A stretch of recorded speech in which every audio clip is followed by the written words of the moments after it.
Hi everyone.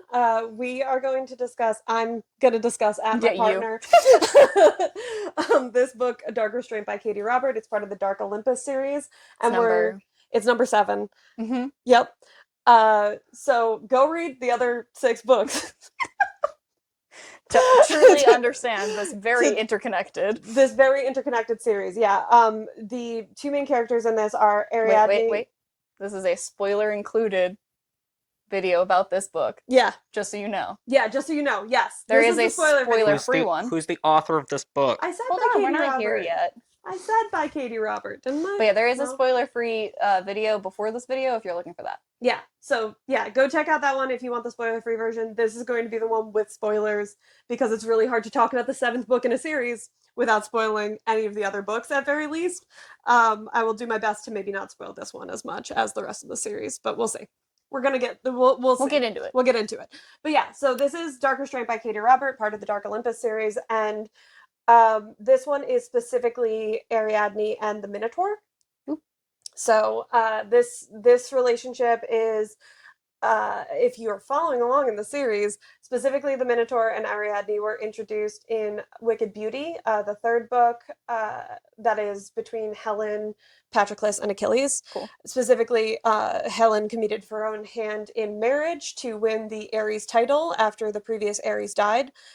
And the Minotaur and Theseus were brought into the city by Minos, who has Ariadne and Icarus are his like biological children, and Theseus and the Minotaur are the like adopted like street kids that he brought in and like raised up to be his like soldiers, which is really That's fucked up. touchy. Yeah, Yeah. okay. So specifically, Ariadne and the Minotaur have kind of been into each other all along, and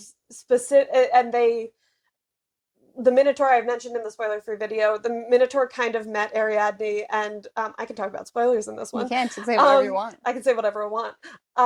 Specifically, when they were kids, Ariadne gave him like her gloves when she met him on the street, Cute, okay. and turns out those gloves are actually like the one of the few things handmade that she has from her mother who is dead. Oh, okay. And she like thoughtlessly gave those away to a like, just because she saw somebody who was cold and in need, she just gave those away, and immediately the Minotaur was like, I'm gonna marry her. I mean, that's incredibly sweet. Yeah, it's super duper sweet. So he ended up getting recruited by Minos, kind of intentionally trying to put himself in Ariadne's sphere with the intention of someday hopefully being able to marry her.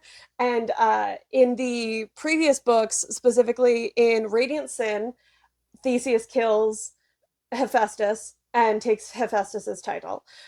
And the Minotaur was supposed to kill somebody. Instead of killing somebody like her father wanted, he goes and finds her in the labyrinth, and they have sex.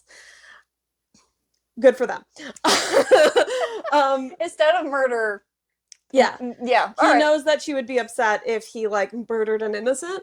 Aww. So he doesn't and disobeys her father, and instead goes and finds her, and they have sex, and that's the like first chapter of this book is the flashback to their sex scene.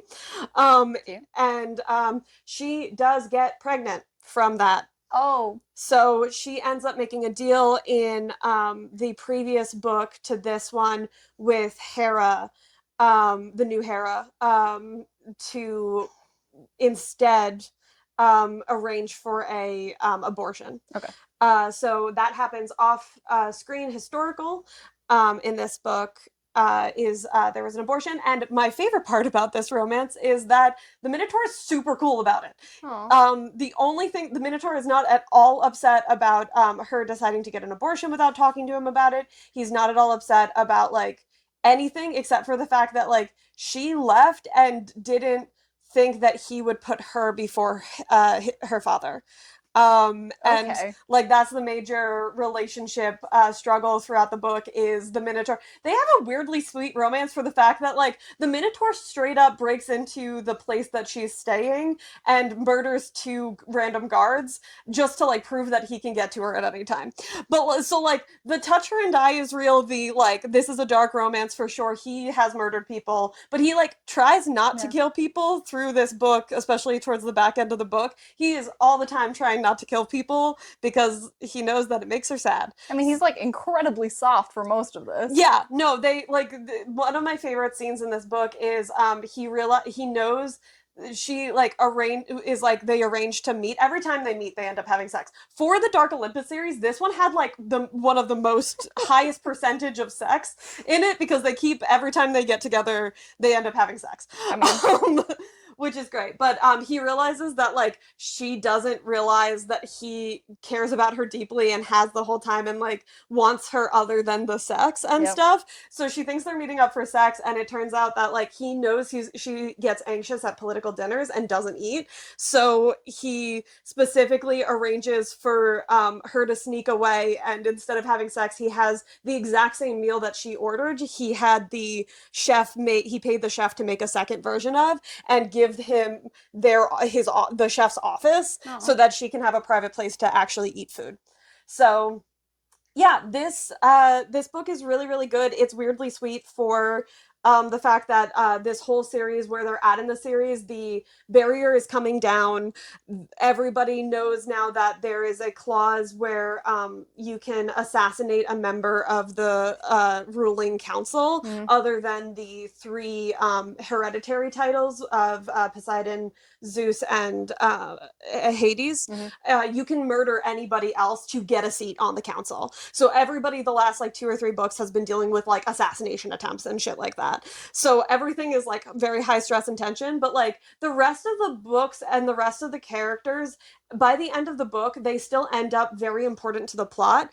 Ariadne and the Minotaur kind of get to have their happily ever after and leave Olympus, which is Oh, they like, just go. yeah, they get to get away.